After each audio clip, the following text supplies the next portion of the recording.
പ്രധാനപ്പെട്ട വാർത്തയിലേക്ക് തന്നെയാണ്. ജപ്പാനിലെ ഷിമാൻ പ്രവിശ്യയിൽ റിക്ടർ സ്കെയിലിൽ 6.3 തീവ്രത രേഖപ്പെടുത്തിയ ഭൂകമ്പമുണ്ടായി. ഷിമാൻ പ്രവിശ്യയുടെ കിഴക്കൻ ഭാഗമാണ് പ്രഭവ കേന്ദ്രം. പ്രദേശത്ത് സുനാമി മുന്നറിയിപ്പില്ലെന്ന് ജപ്പാൻ കാലാവസ്ഥാ ഏജൻസി അറിയിച്ചു. ജപ്പാനിലാണ് ഇപ്പോൾ ഭൂകമ്പം ഉണ്ടായിരിക്കുന്നു എന്നൊരു വാർത്ത എത്തുന്നത്. 6.3 തീവ്രത രേഖപ്പെടുത്തിയ ഭൂകമ്പമാണ് ഉണ്ടായത്. ഒരു ഭൂകമ്പ സാധ്യതാ പ്രദേശം തന്നെയാണ് ജപ്പാനിലെ ഷിമാൻ പ്രവിശ്യ. റിക്ടർ സ്കെയിലിൽ 6.3 തീവ്രതയാണ് ഇപ്പോൾ രേഖപ്പെടുത്തിയിരിക്കുന്നത്. ഷിമാൻ പ്രവിശ്യയുടെ കിഴക്കൻ ഭാഗമാണ് ഇപ്പോൾ ഭൂകമ്പത്തിന്റെ പ്രഭവ കേന്ദ്രമായി കണ്ടെത്തിയിരിക്കുന്നത്. പ്രദേശത്ത് സുനാമി മുന്നറിയിപ്പില്ലെന്നാണ് ജപ്പാൻ കാലാവസ്ഥാ ഏജൻസി അറിയിച്ചിരിക്കുന്നത്. എന്തായാലും ഒരു ഭൂകമ്പ സാധ്യതാ പ്രദേശം തന്നെയാണ്.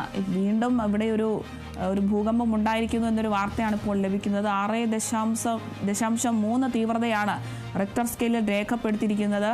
ഷിമാൻ പ്രവിശ്യയുടെ കിഴക്ക് ഭാഗത്തായിട്ടാണ് ഈ ഒരു ഭൂകമ്പത്തിന്റെ പ്രഭവ കേന്ദ്രമായി കണ്ടെത്തിയിട്ടുള്ളത്. പ്രദേശത്ത് സുനാമി മുന്നറിയിപ്പില്ല എന്നാണ് ജപ്പാൻ കാലാവസ്ഥാ ഏജൻസി അറിയിക്കുന്നത്.